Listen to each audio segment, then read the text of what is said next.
एक बार की बात है। सुंदरवन नामक एक हरा भरा जंगल था। वहां पर एक सुंदर हिरनी रहती थी जिसका नाम रानी था। रानी अपनी चमकदार स्किन और प्यारी आंखों के कारण पूरे जंगल में फेमस थी। जंगल के सभी जानवर उसकी सुंदरता की तारीफ करते थे और उसकी तारीफ सुनकर रानी बहुत खुश होती थी।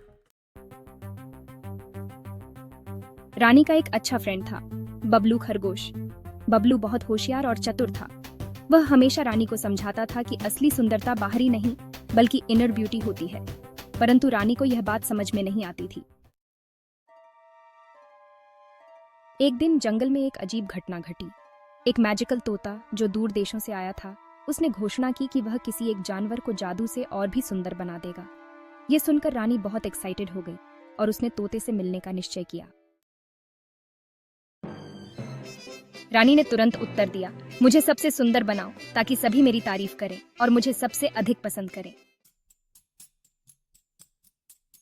तोते ने हंसते हुए कहा, ठीक है, लेकिन याद रखना, यह सुंदरता तुम्हें तभी मिलेगी जब तुम किसी जरूरतमंद की मदद करोगी। कुछ दिन बीत गए, लेकिन रानी को मदद का कोई अवसर नहीं मिला। एक दिन जंगल में आग लग गई और सभी जानवर अपनी जान बचाने के लिए इधर उधर भागने लगे। रानी भी भागने लगी। तभी उसे एक छोटे से कछुए की आवाज सुनाई दी।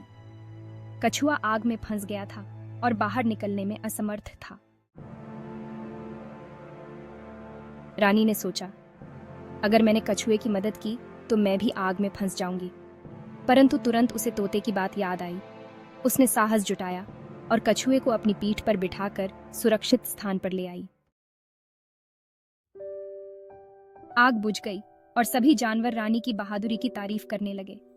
रानी ने महसूस किया कि असली सुंदरता दूसरों की मदद करने और उनके जीवन को बेहतर बनाने में है। उसी पल तोता फिर से प्रकट हुआ और उसने रानी को आशीर्वाद दिया, तुमने सच्ची सुंदरता को पहचाना और उसे साबित किया। अब तुम हमेशा के लिए सुंदर रहोगी, लेकिन इस बार यह सुंदरता केवल बाहरी नहीं, इनर भी होगी। इस कहानी से हमें यह सीखने को मिलता है कि असली सुंदरता बाहरी नहीं बल्कि हमारे अच्छे कर्मों और दिल से होती है। जब हम दूसरों की मदद करते हैं और उनके जीवन में खुशियां लाते हैं, तब हम सच में सुंदर होते हैं।